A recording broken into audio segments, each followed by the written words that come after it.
దేవుని నామక స్తోత్రములు కూడిన మనందరి జీవితాలలో దేవాది దేవుడు అద్భుత ఆశ్చర్య కార్యములు జరిగించిన గాక. దేవాది దేవుడు ఇది మనకు అనుకరిస్తున్న వాక్యం ఏంటంటే 1 దెస్సలోనికీయులకు రాసిన పత్రిక 1వ అధ్యాయం 1వ వచనం నుండి, సహోదరులారా, ఆ కాలమును కూర్చి ఆ సమయమును కూర్చి మీకు వ్రాయనక్కరలేదు. రాత్రి వేళ దొంగ ఎలాగ వచ్చునో అలాగే ప్రభు దినము వచ్చునని మీకు బాగుగా తెలియను. లోకులు నెమ్మదిగా ఉన్నది భయమేమీ లేదని చెప్పుకొనుచుండగా గర్భిణీ స్త్రీకి ప్రసవ వేదన వచ్చినట్లు వారికి ఆకస్మికముగా నాశనము తటస్థించును కనుక వారెంత మాత్రమును తప్పించుకొనలేరు. ఇది దేవుని రాకడను గూర్చి మరి వ్రాయబడినటువంటి వాక్యం అన్నమాట. దేవుని రాకడను గూర్చి ఏమని చెప్పబడుతుందంటే, మరి మీకు అసలు రాయక్కర్లేదు అంటున్నాడు. ఎందుకని రాయక్కర్లేదు అంటున్నాడు? అపోస్తలుడైన పౌలు గారు దెస్సలోనిక సంఘానికి రాస్తూ అని చెప్తున్న మాట ఏంటంటే, ఇదిగో మీకు కాలంను గురించి సమయం గురించి రాయాల్సిన అవసరత లేదు. ఎందుకంటే మీకు తెలుసు, బాగా మీకు కాలాలు తెలుసు, సమయాలు తెలుసు. ఇదిగో ఈ సమయంలో యేసుప్రభు వారు వస్తారని చెప్పి మీరు ఎదురు చూస్తున్నారు, మీరు నమ్మదగిన వారు అన్నట్లుగా మరి అక్కడ వాక్యం చెప్పబడుతుంది. మీకు రాయాల్సిన అవసరత లేదు. ఎందుకంటే మీరు అంత నమ్మకస్తులుగా ఉన్నారు, మీరంతా యథార్థవంతులుగా ఉన్నారు, అంత ఎదురు చూసే అనుభవంలోకి మీరు ఉన్నారు. అయితే రాత్రి వేళ దొంగ ఎలాగ వచ్చునో అలాగే ప్రభు దినము వచ్చునని మీకు బాగుగా తెలియను. మీకు తెలిసిపోయింది, మీకు అసలు ఇంకా రాయాల్సిన అవసరత లేదు. రాత్రి వేళ దొంగ చెప్పొస్తాడమ్మా. రాత్రి వేళ దొంగ ఎలాగ వచ్చునో అలాగే యేసుక్రీస్తు వారి రాకడ కూడా ఉంటుంది. అంటే అనుకొనని గడియలో, ఆకస్మికముగా, ఊహించని సమయాలలో, ఇదిగో దేవుడు వస్తాడులే అని కళ్ళు తెరిచి ఎదురు చూసేటువంటి సమయం కాకుండా ఉన్నటువంటి సమయాల్లో దొంగ ఏ విధంగా అయితే రాత్రికాల సమయంలో వస్తాడో అలాగే ప్రభు దినం కూడా వస్తుంది.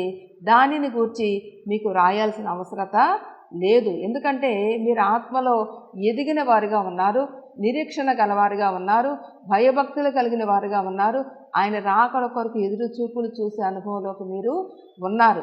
అయితే లోకులందరూ చెప్పుకుంటున్నారు ఏమని, ఏమీ పర్వాలేదు, మనకు నెమ్మదిగా ఉంది, వాతావరణం అంత బాగుంది, అంత ప్రశాంతతగా ఉంది, అంత సమృద్ధిగా ఉంది, సస్యశ్యామలంగా మనం జీవిస్తున్నాము, కాబట్టి మనకి ఏ విషయంలో తొందరపడాల్సిన అవసరత లేదు అని చెప్పి మరి వారైతే ఆ విధంగా జీవిస్తున్నారు.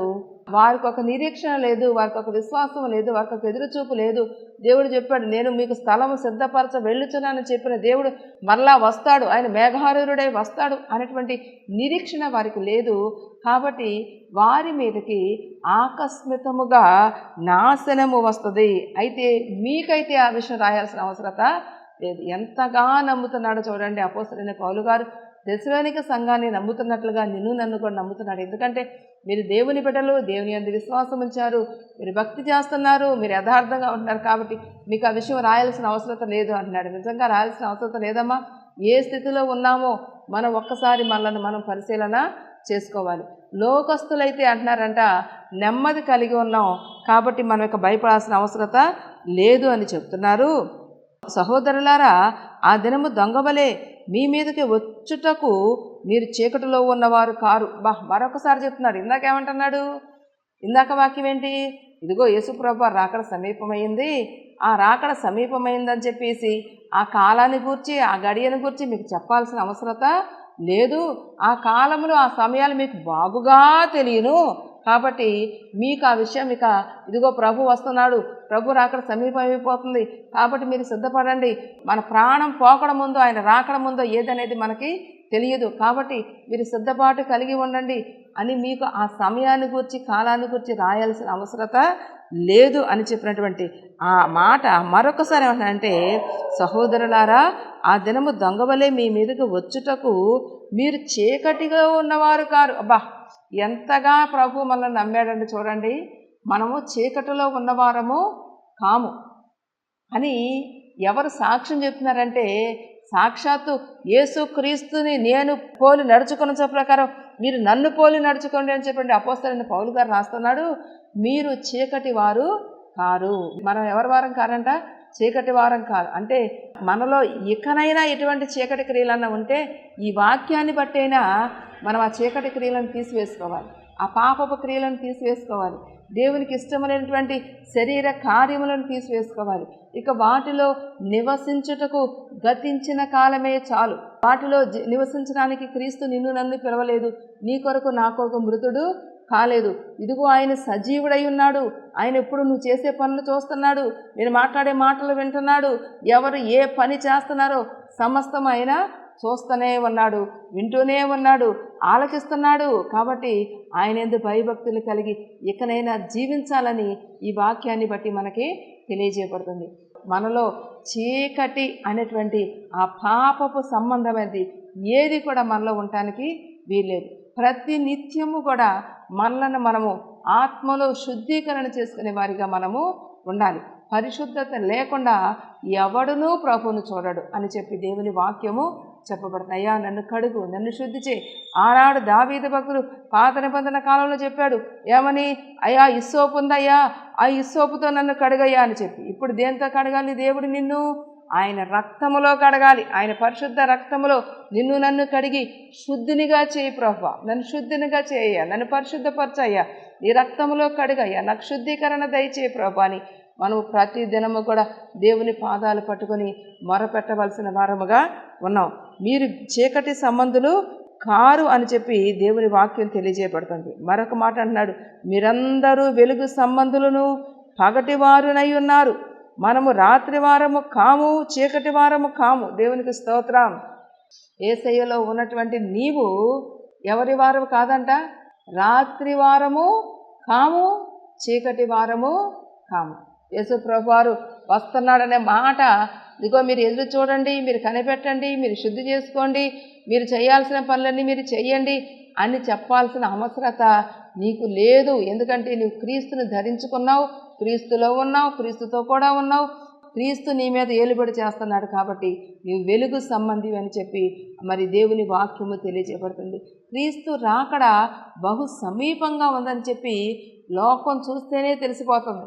ఇంతవరకు ఇన్ని ఘోరమైన పరిస్థితులు మన ముందు జనరేషన్ వాళ్ళు ఎవరు కూడా చూసి ఉండాలి. అటువంటి భయంకరమైన పరిస్థితులు మనం వింటాం మాత్రమే కాదు, యూట్యూబ్ ద్వారా, టీవీల ద్వారా కళ్ళారా చూసినట్లుగా మనం దాన్ని చూడగలుగుతున్నాం.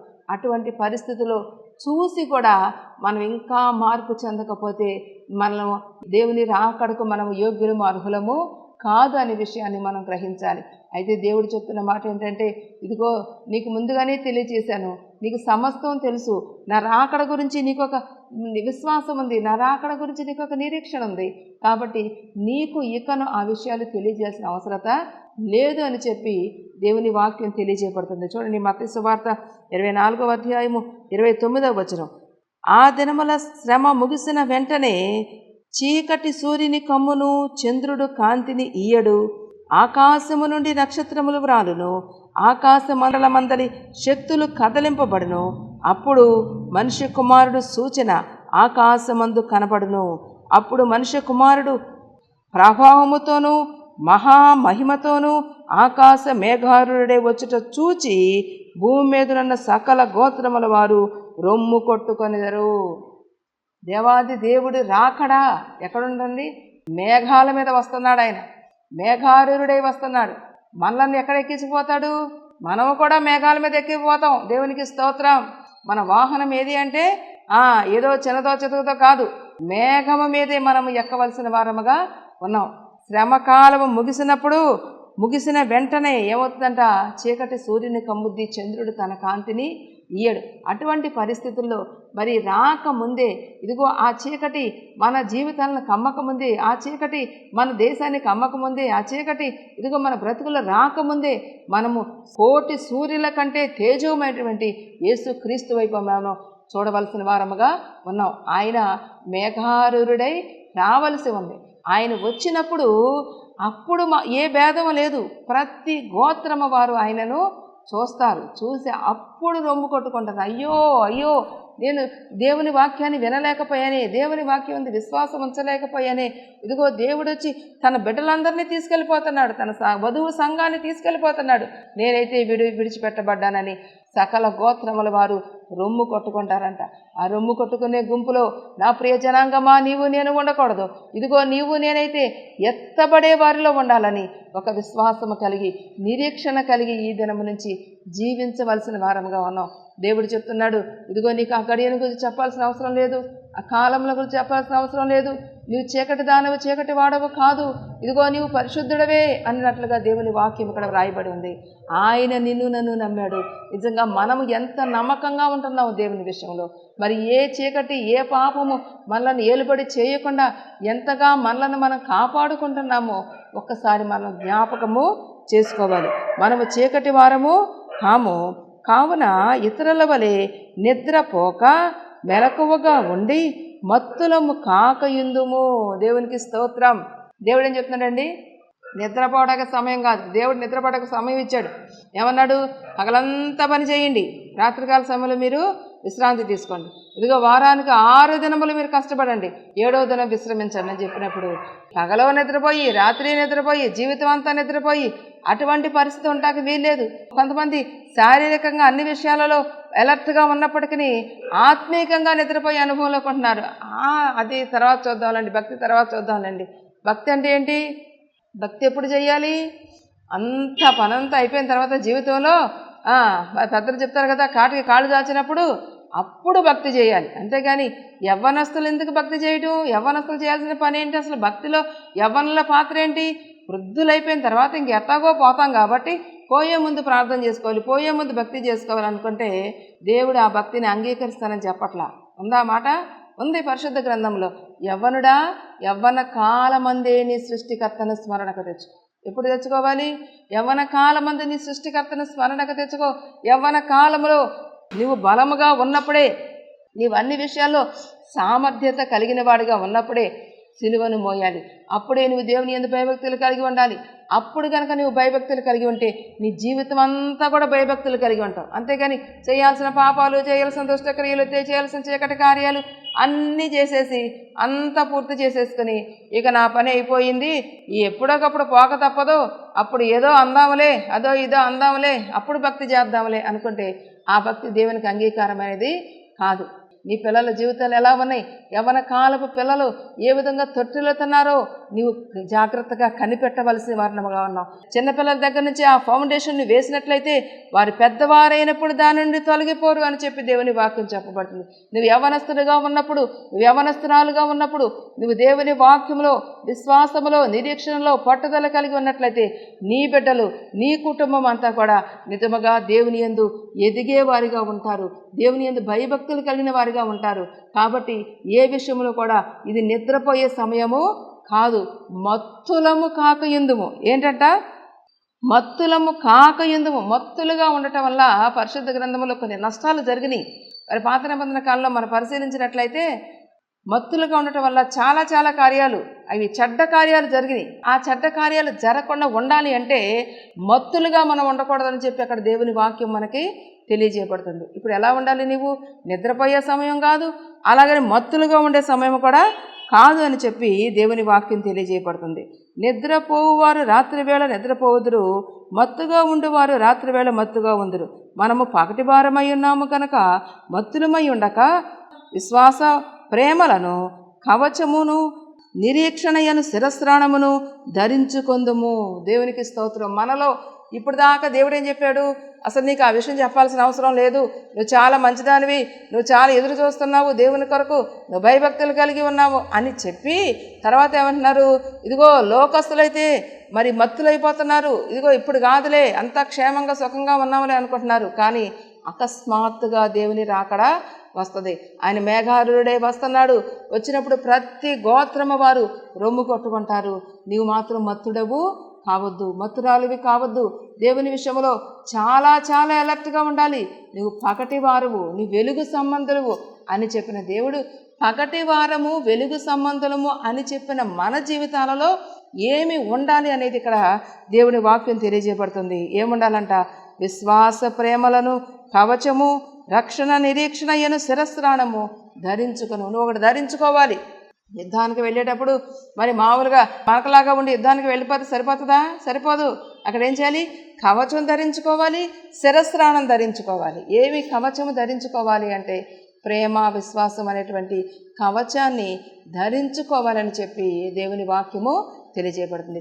ఏది ధరించుకోవాలంటే ఇదిగో మరి దేవుడు నా కొరకు ఒకదాన్ని దాచి ఉంచాడు, నేను దాన్ని పొందుకుంటాను అనేటువంటి రక్షణ నిరీక్షణను శిరస్త్రాణముగా నీవు ధరించుకొనుము. ఎందుకనగా మన ప్రభు అయిన యేసుక్రీస్తు ద్వారా రక్షణ పొందుటకే దేవుడు మనల్ని నియమించను కానీ ఉగ్రత పాలొగుటకు నియమింపలేదు. దేవునికి స్తోత్రం. దేవుడు ఎందుకు నియమించాడంట? దేవుడు ఎందుకు నియమించాడమ్మా? రక్షణ భాగ్యాన్ని మనకిచ్చాడు. ఏమిచ్చాడు? ఆ పాతాళ యాతనలు పడకుండా ఇదిగో అగ్ని ఆరదు పురుగు చావదన్నటువంటి ఆ యొక్క పాతాళములో అడుగులేని అగాధములో నువ్వు మగ్గిపోకుండా ఇదిగో యుగయుగాలు ఆ దానిలో పడి నువ్వు యాతన అనుభవించకుండా, ఆ యాతన పడే అవసరత లేకోకుండా దేవుడు ఏం చేశాడు? యేసుక్రీస్తు వారిని ఈ లోకానికి పంపించాడు, రక్షణ భాగ్యాన్ని కలగజేశాడు. అందుకే ఇక్కడ వాక్యం చాలా స్పష్టంగా రాయబడుతుంది. యేసుక్రీస్తు ద్వారా రక్షణ పొందుటకే దేవుడు మనల్ని నియమించను కానీ ఉగ్రత పాలొగుటకు మనలను నియమించరా. నిజంగా ఎంత ఉగ్రత అండి, ఎంత ఉగ్రత! ఏదైనా చిన్న అగ్ని, ఏదైనా ఇంత మంట మన మీద పడినప్పుడు ఏమైపోద్ది? అంత లెక్క కాలిపోద్ది, మచ్చైపోద్ది, చీంపట్టిపోద్ది, బొబ్బ కట్టేస్తుంది, భయంకరమైన పరిస్థితి ఏర్పడుతుంది. కానీ అటువంటి అగ్నిలో మనం పడాలంటే, అగ్నిలో జీవించాలంటే ఇదిగో అగ్ని ఆరదు, పురుగు చావదు. అట్లాగని ప్రాణం పోద్దా అనుకుంటే ప్రాణం పోదు, అట్లాగని అగ్ని ఆరిపోద్దా అంటే అగ్ని ఆరిపోదు. నిజంగా దేవుడు ఎటువంటి అనంత జ్ఞాని ఎలాగ మరి ఆ పాతాళాన్ని కలగజేశాడో కానీ అంతటి భయంకరమైనటువంటి ఆ పాతాళ ఉగ్రత పొందడానికి దేవుడు నిన్ను నన్ను పిలవలేదు. యేసుక్రీస్తునందు రక్షణ పొందుటకే దేవుడు మనలను పిలిచాడు అని చెప్పి ఇక్కడ దేవుని వాక్యం చెప్పబడుతుంది. పిలిచినవాడు నమ్మదగినవాడు, ఇదిగో మాట చెప్పినవాడు నమ్మదగినవాడు, వస్తానన్నవాడు ఖచ్చితంగా వస్తాడు. ఇదిగో ఆయన వచ్చినప్పుడు సకల గోత్రముల వారు రొమ్ము కొట్టుకుంటారు.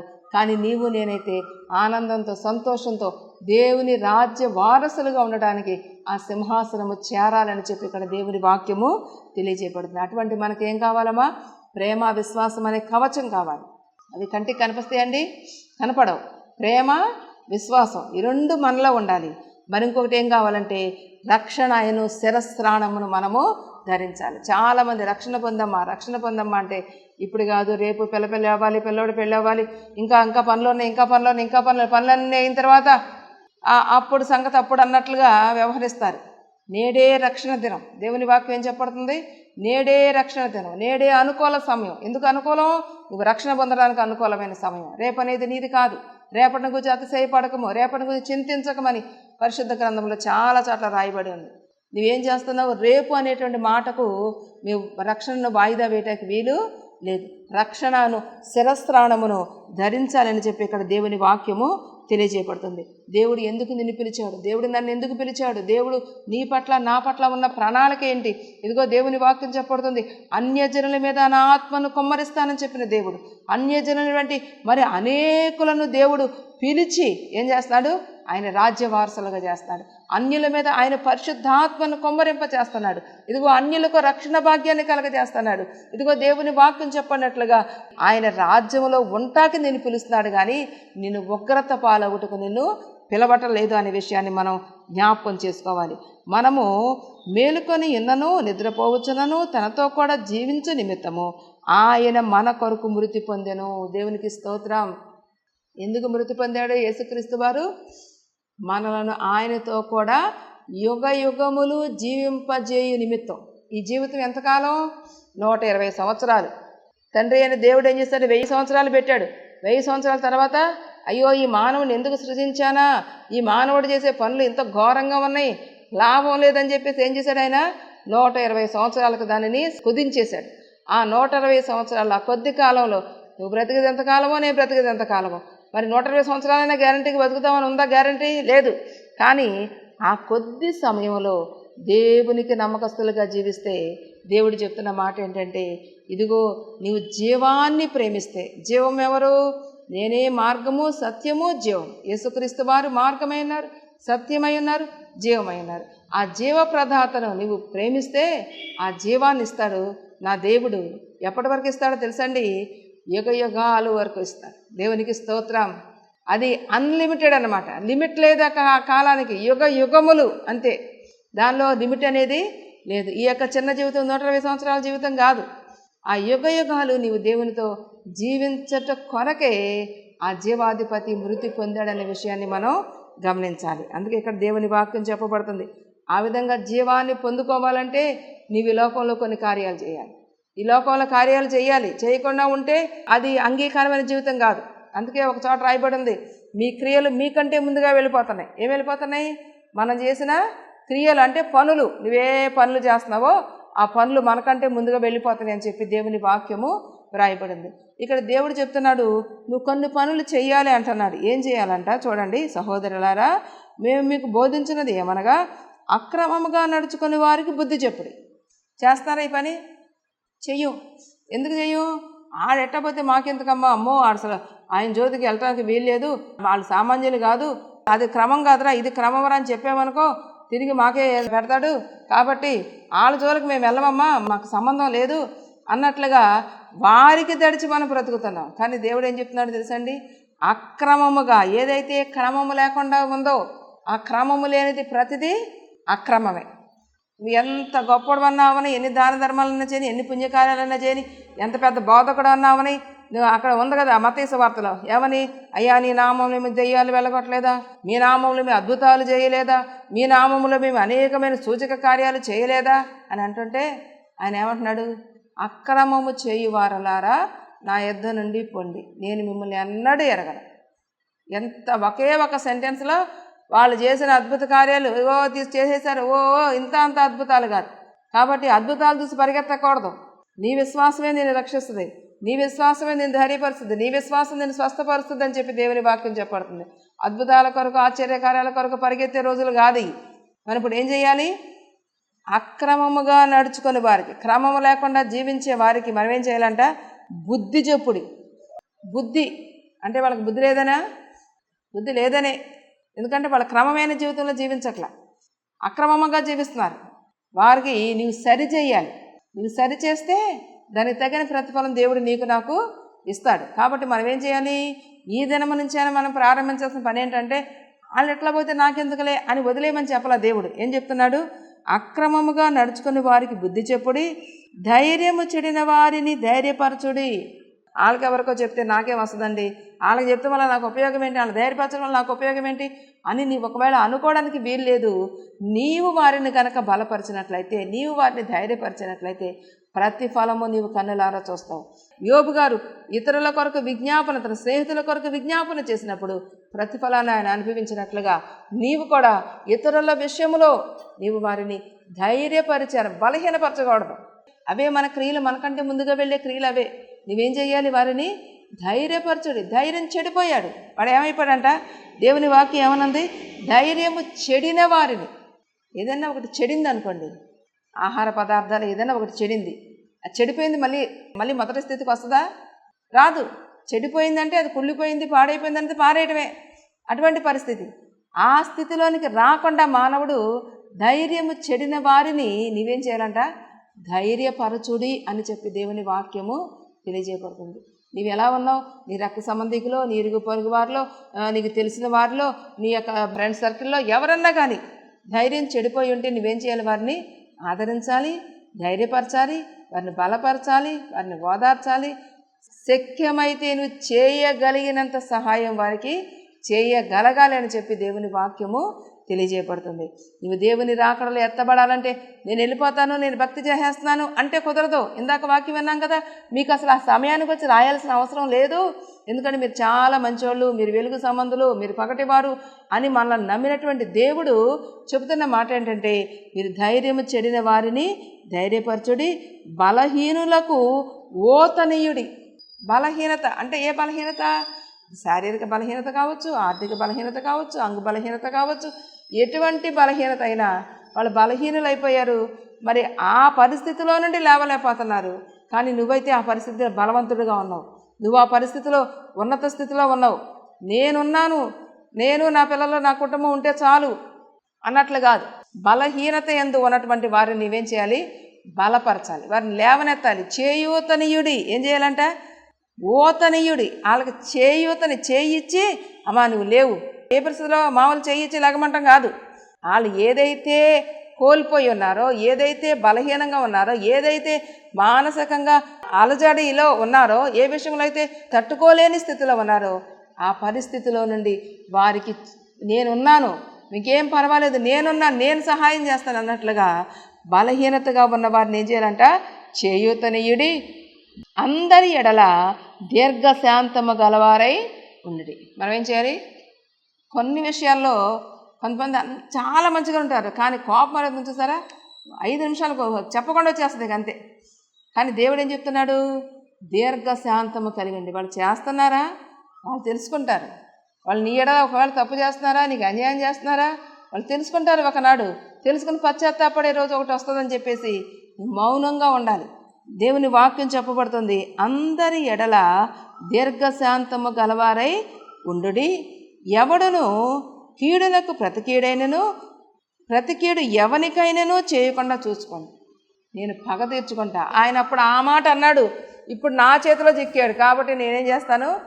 ఆయన చేసిన దానికి 10 రెట్లు చేస్తా, నా పవర్ అంటే నేను ఇప్పుడు చూపిస్తా అన్నట్లుగా మనం కీడు మనం చేయకూడదు. ఎందుకంటే మన తండ్రి చెప్తున్నాడు, పగ తీర్చుకున్నట్టు నా పని, అది మీ పని కాదంటున్నాడు. కాబట్టి మనం కీడుకి ఎవరికి కూడా ప్రతి కీడు అంటే మనకి ఏదైతే చేశారో మనం తిరిగి దాన్ని చేయటం, అది ఏది చేశారు? కీడు చేశారు. కాబట్టి ఆ కీడు విషయంలో మనం ప్రతి కీడు మరలా నీవు రివెంజ్ తీర్చుకుంటాను వారి మీద అన్నట్టుగా ఉండకుండా వారి విషయంలో క్షమించే మనసు మనకి ఉండాలి అని చెప్పి ఇక్కడ దేవుని వాక్యము తెలియజేయబడుతుంది. కీడునకు ప్రతి కీడు ఎవనికైనాను చేయకుండా చూచుకొనడి, మీరు ఒకని ఎడల ఒకడు మనుషులందరి ఎడలను ఎల్లప్పుడూ మేలైన దానిని అనుసరించి నడుచుకొనుడి. దేవునికి స్తోత్రం.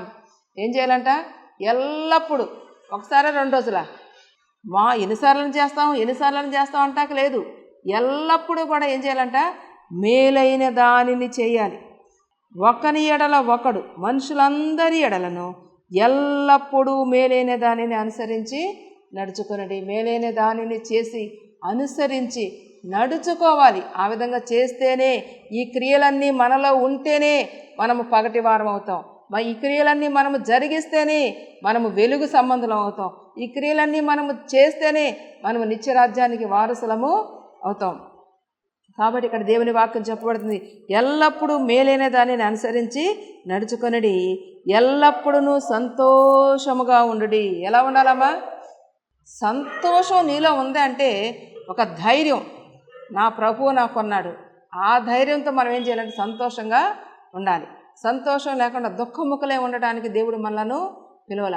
ఆనందించుడి, మరలా చెప్పుచున్నాను ఆనందించు. పరిస్థితులు ఎలా ఉన్నాయి? ఆనందించేటట్టు ఉన్నాయా? లేవు. అయినా సరే నువ్వు దేవుని యందు విశ్వాసం ఉంచి ఆనందించే స్థితిలోకి మనము ఉండాలని చెప్పి దేవుని వాక్యము తెలియజేయబడుతుంది. ఆఖరి మాట ఏంటంటే, మరొక మాట, ఎడతెగక ప్రార్థన చేయుడు. ఏం చేయాలమ్మా? ప్రార్థన చేయాలి. ప్రార్థన ఎప్పుడు చేయాలి? మనం ప్రార్థన చేస్తాం, పొద్దున్న లెగ్గానే ప్రార్థన చేస్తాం, రాత్రి పడినప్పుడు ప్రార్థన చేస్తాం. కానీ ఇక్కడ దేవుని వాక్యం అలాగలేదు. ఎలా ప్రార్థన చేయాలంట? నిత్యము నీ నోట దేవుని స్తుతి ఉండాలి, నిత్యము నీ నోట ఏదో ఒక నూతన పాట ఉండాలి, నిత్యము నీ నోట ప్రభువా నీ కృప నీ కనికరమేనయ్యా అని చెప్పి దేవునికి కృతజ్ఞతాస్తుతులు చెల్లించాలి. ప్రతి విషయమందును కృతజ్ఞతాస్తుతులు చెల్లించుడి, ఎలాగూ చేటు యేసుక్రీస్తునందు మీ విషయంలో దేవుని చిత్తం. మనం కొన్నిసార్లు అంటాం, అమ్మాయి దేవుని చిత్తం, దేవుని చిత్తం, దేవుని చిత్తం. ఏది దేవుని చిత్తం?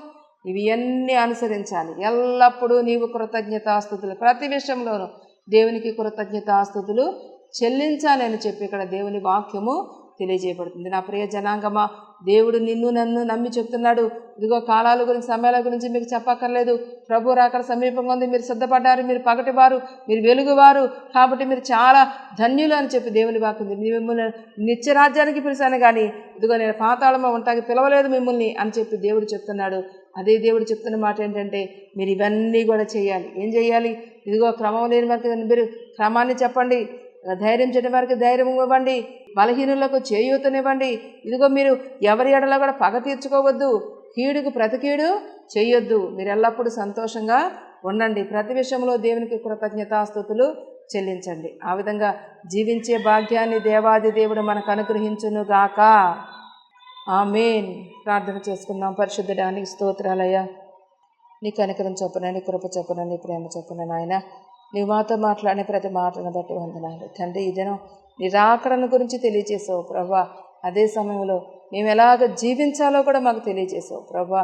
మేము ఎలాగ జీవించాలి, మేమందరితో సమాధానం కలిగి జీవించడానికి, ఎడతగక ప్రార్థన చేయడానికి, ప్రతి విషయంలో కృతజ్ఞతాస్తుతులు చెల్లించడానికి, ధైర్యం చెందిన వారిని ధైర్యపరచడానికి ప్రభా నీ కృప దయచేయమని ప్రాధేయపడి అడుగుతున్నానయ్యా.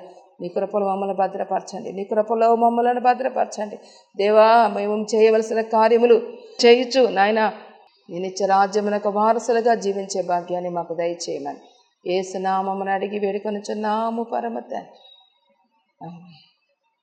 God bless you. దేవుడు మిమ్మల్ని దీవించిన గాక. మన మెసేజెస్ యూట్యూబ్లో బేతేల్ ధ్వని అని సెర్చ్ చేస్తే ఇంకా అనేకమైనటువంటి వాక్యాలు వస్తాయి. వినండి. వాక్యం దొరకని కాలం చాలా సమీపంగా ఉంది కాబట్టి వాక్యాన్ని వినండి, దేవునిలో బలపడండి, వినిన ప్రకారం క్రియలలో జరిగించడానికి ప్రయత్నాలు చేయండి. దేవుడు మిమ్మల్ని దీవించిన గాక.